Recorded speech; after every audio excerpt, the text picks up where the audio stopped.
Samahan nyo kami guys. Ito yung gagawin natin. Part time namin ang kasama ko.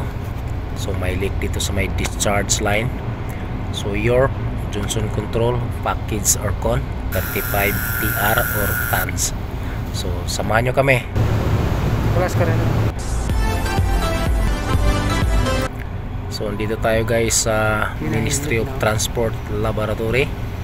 Ito sa may Riyadh, Kingdom of Saudi Arabia. So ito yung gagawin natin. So nagkaroon ng leak dito sa may discharge line, dito sa may clip. So hilangin lang natin to. Tapos magdagdag din tayo ng kunting refrigeration oil dahil maraming oil na lumabas. So, nasama dun sa freon.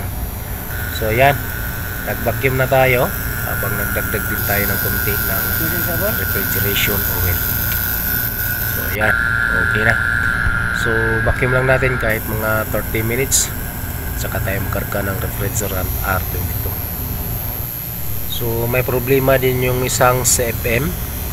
So sira yung bearing niya. So ayaw pa lang ipapagawa. So tinakpan lang natin ng karton para hindi mag high pressure. Meron pa namang tatlong CFM. So yan, nakarga na tayo. So switch na natin para makapag-start. So yan, gumagana na.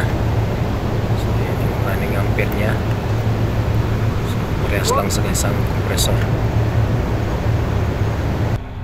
So yan, maximum na yung running ampere natin.